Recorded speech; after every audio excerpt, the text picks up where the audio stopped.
The bodies were found June 15th, and 1 month later, Pennsylvania State Police have not charged anyone in connection to the bodies found. Voters in Chemung County will go paperless and use a new voting technology. So what changes are you going to see? Well, first, voters are going to walk to this booth here and sign in with these lovely ladies. Local residents say they've seen the bubbles alongside the river at least 2 weeks ago. They say Chesapeake has been very helpful in addressing the situation. I've been standing outside for 10 minutes now, and let me tell you, I am very hot. The double murders happened at this home on Montview Road in Bath. It was here that Cynthia says her daughter endured physical and mental abuse at the hands of the baby's father. Recently, the U.S.-led NATO attack on Pakistan has weakened the relationship with Pakistan and the U.S. even more. You can also catch World in America, followed by Democracy Now! And for more news, head to our website at bridgestv.com. Have a good evening. So in other words, rent is too damn high. How will you create jobs if you're in office? Government's job to put food in people's mouths. You have to be with the people. But if you tell me how much I should charge my people, isn't that socialism? And the taxes are too? It's too damn high. And the deficit. Mr. McMillan, for your time. Thank you so much. Thank you. BTV is always reaching out to its community. Here are some events happening in your area. There are so many diets and tips out there on losing weight. Dr. Sadiq, what do you think is one of the most important things we should all do? Attitude. Attitude. During the holiday season, some of us may eat just a little too much. To help reduce that uncomfortable full feeling, have some peppermint tea. It's an antispasmodic and it will help aid in the digestion. That's true. Yeah. And sometimes people put it and clean the floor also. So this can be used in multiple ways. Natural cleaning agent. The bulgur wheat itself, I mean, we could use it as a rice substitute. I basically add water, let it swell up overnight, and substitute that for rice. There are more than 8,000 graves here at Woodlawn National Cemetery, and each one tells a story. Census workers will leave a notice on your door like this one, and after a series of warnings, you can expect a hefty fine. If you look on this side of the park, you can see workers have already started to clear the area. But if you look over here, U.S. Senator Charles Schumer was in Binghamton today to call on local and government agencies to start working together to approve these levies and help save you money. An exclusive look inside a major drug operation. Find it. This field in Wheeler holds thousands of acres of corn, but it's what's hiding deep inside these fields that has investigators very concerned. We've deterred this marijuana. I mean, right now we have 160 plants, and we're still counting. So if all those plants grew to maturity level, that could be 160 pounds worth of marijuana, potentially, that we've just taken off the Steuben County streets. The Steuben County Sheriff's Office and the local drug task force were tipped off last week by a pilot who noticed weird formations in the fields. What investigators found was alarming. Just 400 feet in from County Route 8 and Merlat Road, they found hundreds of marijuana plants. Investigators say they have found at least 165 plants, and they have 2 more fields to go. They say each plant can yield up to $2,000.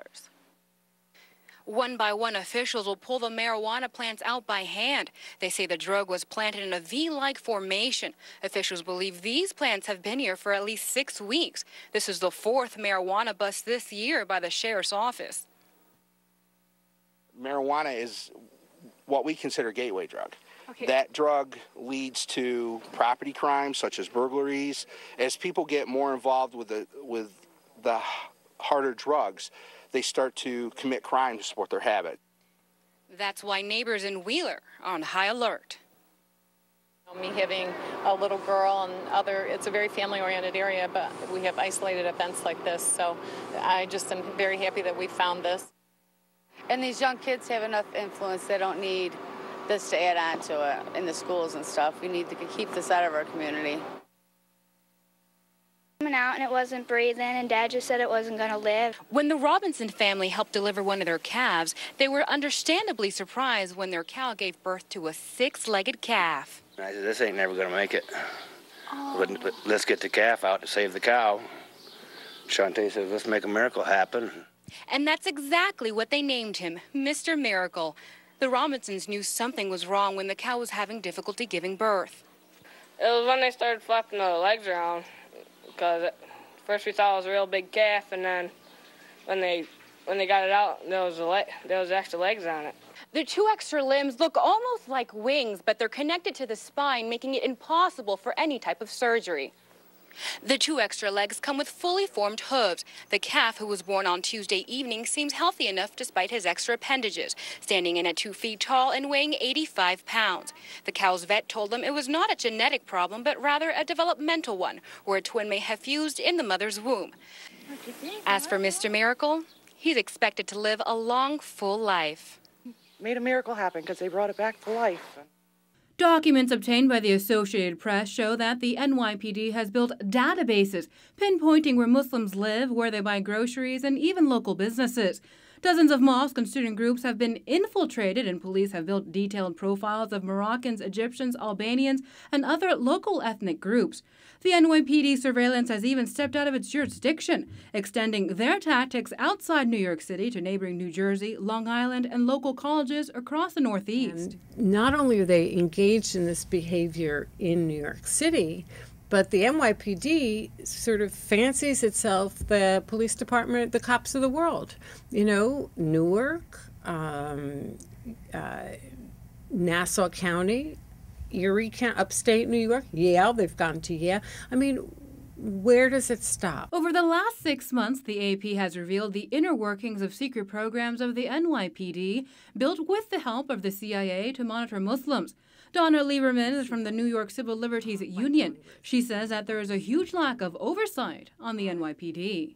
Nobody is watching the NYPD, and the NYPD is engaged in what appears to be massive, unfettered surveillance of people who are not suspected of doing anything wrong. But some Muslim American leaders say that the NYPD has done no wrongdoing. Again, I even disagree with the concept of surveillance. They're just simply monitoring and getting information from the public domain, which is good police work.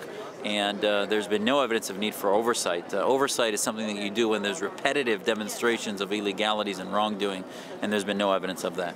Muslim civil rights groups have asked the Justice Department to investigate the NYPD's intelligence division. Linda Sarsour says she's still waiting on a response. Commissioner Kelly, about what those leads are, he continues to say we do not surveil entire communities. We base our investigations on leads, and he has still not told us what those leads are. He has not told the media or the Muslim community or New Yorkers as to what those leads are. Until next time, stay healthy, be happy, live better.